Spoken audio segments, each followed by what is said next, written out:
All right, first tell me, what do you learn from these tours?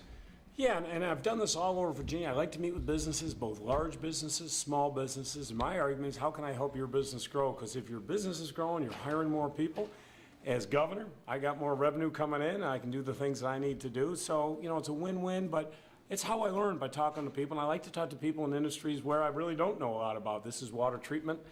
So I really try to go to the places to learn more and think how I could be of assistance to them as governor to help them grow. Mm-hmm.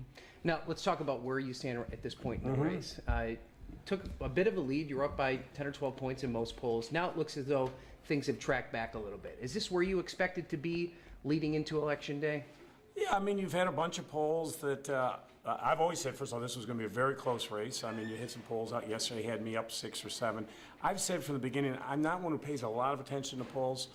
There is one poll, and it's on Election Day. But what is important, I think, is if you look at the ground operation that I have built. Last weekend, we had 5,800 people, volunteers somewhere in Virginia, knocking on doors, making phone calls.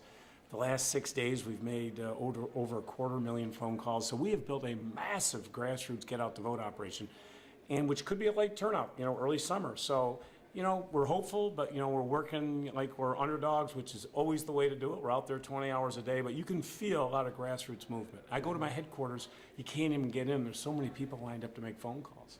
Now, do you think that the attacks that have come after you by some of your opponents, do you think any of those have stuck? Is that maybe why these polls have tightened up a little bit? Or no, I think they've gone on television. Finally, they've gone back up.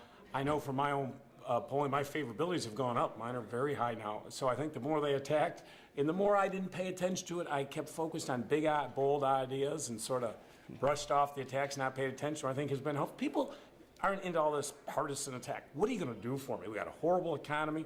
People worried about education, healthcare, clearly transportation. You hear about job losses every day, and they know that I stay focused. So they know as governor, this guy is going to be really focused on creating jobs. So, when they attack you, I guess, you must be doing pretty well if they're paying attention to you. You did shoot back a little bit. There was a very well-publicized mail piece where you pointed out some differences between your opponents. You wouldn't describe that as negative, because you talked quite a bit about how you're not going to attack Democrats. Was that not attacking Democrats? No. And I say, if you think it's negative to talk about your own record, then maybe you shouldn't have voted for it or whatever. No, I mean, there's always comparatives. There are differences between us, but I have never personally attacked and I do it. But we have differences on issues.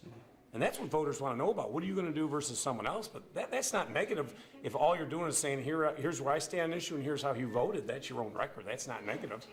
Or you shouldn't perceive it to be negative, or maybe you shouldn't have voted that way. Right. I see what you're saying. Yeah. I want to talk about Doug Wilder. There's been a lot of talk about Governor Wilder. He gave a very well-publicized interview to Politico where he talked about some of the issues that you bring to the table were you to get to the general election. In fact, he suggested that there may be a McDonald or Democrats for McDonald group should you win the election. How do you respond to these charges by Governor Wilder? I didn't read it, so I'm not quite sure what you're talking about, but I don't pay attention to what other people are saying. Mm-hmm. I pay attention to what I'm saying. I'm listening to voters and their issues. So we have done, if you look at where we are today, maybe in 4 or 5 months ago, I'll be the leader, you would have been surprised. So obviously people in Virginia are paying attention to my message. Everybody's coming after me, which tells you, it must be working. Mm-hmm. So I think I'm going to stay and talk positively. Listen, I'm focused on trying to help people. I understand what people are going through in their lives, and people are really hurting. I mean, as you know, I was at the GM plant yesterday. And I got to tell you, standing in that room, looking at all these employees who were just told this week that they no longer have a job. They've been there for 26, 27 years. They have no retirement benefits, no health benefits.